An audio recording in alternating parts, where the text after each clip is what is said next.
Hey, here with TheEZGZ. What you're looking at here is my 1776 sand engine, and after being on the sand dunes in different cars that I've owned since 1988, I'm going to take it apart once again and freshen it up. This is the flywheel gland nut. It's torqued to over 200 pounds. I find by using this garage door with a clamp on the track on the left-hand side, uh, I can get it by myself and get that nut loosened up. It can be a bear. Then we slide it out, close the garage door. Now I have to put it in the engine stand, so I'm going to use this cherry picker that I built my senior year of high school in 1970. Pretty proud of this thing. It's hung in with me all these years. I put it through hell, used it for some things I shouldn't have. It's got some creaks and moans, but it's all original except for the paint. And we're going to lift it up high enough here to go ahead and put it on my homemade engine stand.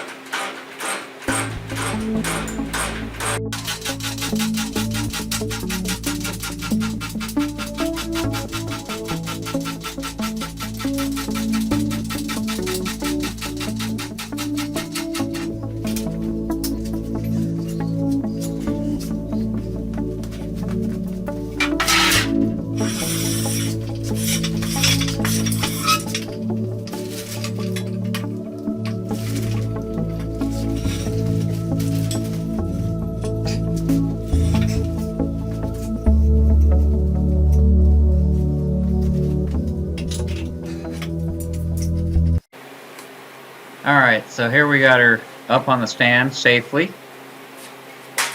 I like to use the speed wrench rather than pneumatic tools because for me it's important to feel how things come apart. If I've got a loose head bolt or if I've got a rusted out nut or anything, I just like to feel it as I go, both directions.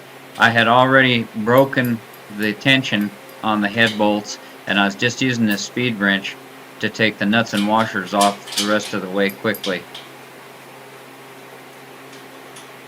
Kind of old school, I know, but it just gives me a better idea when I'm taking something apart if whether or not to expect trouble.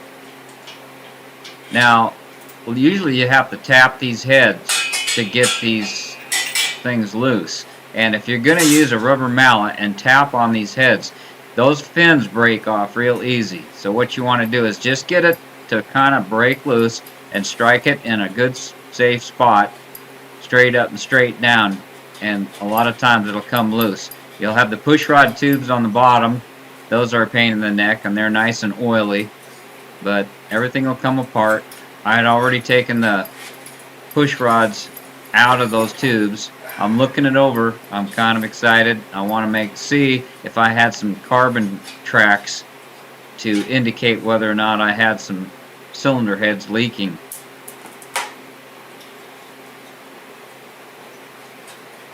Now I'm just got a magnet and I'm lifting the head bolt washers out of the head. Usually when you put them on, you have a little bit of silicone on the bottom of them and they'll have a tendency to stick. Sometimes they'll come loose, sometimes they won't. But here I'm just taking a magnet and lifting them off. Evidently I got one stuck here with a little bit of silicone on it. Try to keep everything together in separate places. I'll use whatever I have. A piece of plastic, a pop can, paper towel, whatever.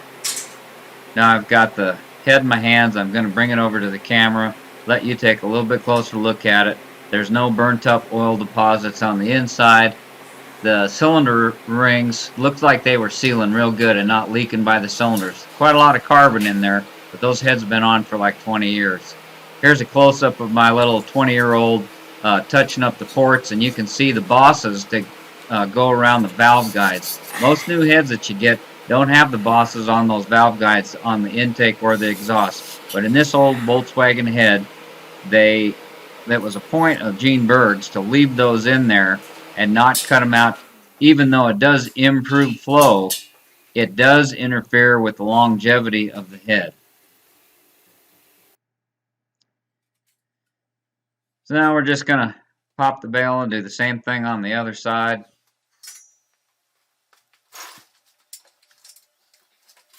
I might just speed it up here because it's just going to be a repetition of what we did on.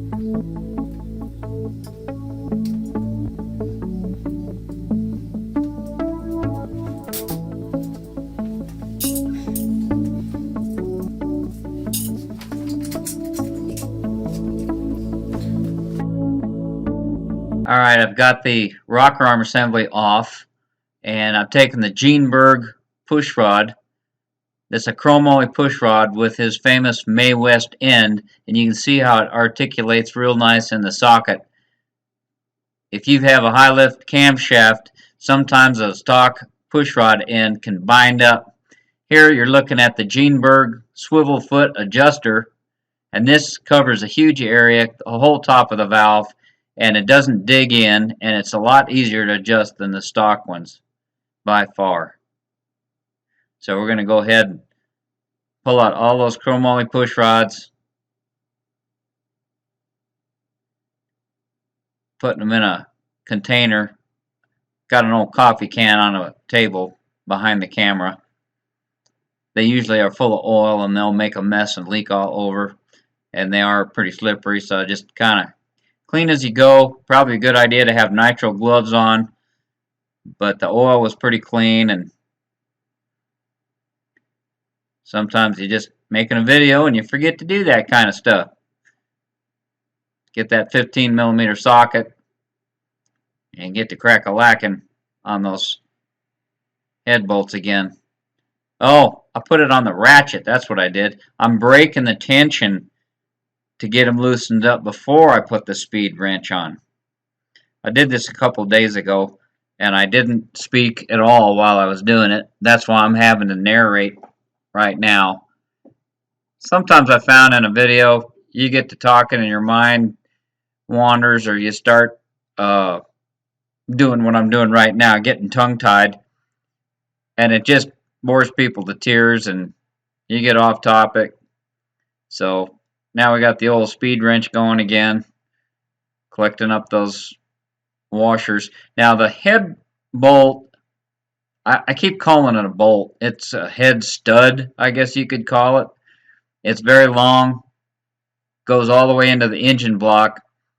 You have to use special nuts and washers, and the washers in this case are probably twice as thick as any of the normal flat washers. They're easy to spot because they are so thick, and you absolutely have to use those to hold down the heads because they cover more of the alloy head, so you get a better torque. When this thing gets hot, it starts expanding and pulling and pushing, and you need good pressure. There's no gaskets between the head and that cast iron cylinder. You got two metals that are just pressed into each other with a lot of torque, and then when it heats up, they change shape a little bit, and you do not want to have leakage there. The base of the cylinders usually have a bead of silicone or some type of a sealer, but at the top of the head where it attaches, there's nothing. That's why it's so easy to really get into these Volkswagens and inspect them. It doesn't cost you a lot of money. It does take you some time, and it's always good to clean up that engine because it is air cooled. Get all the old dirt and oil, and you never know what you might find in there. Rocks, leaves.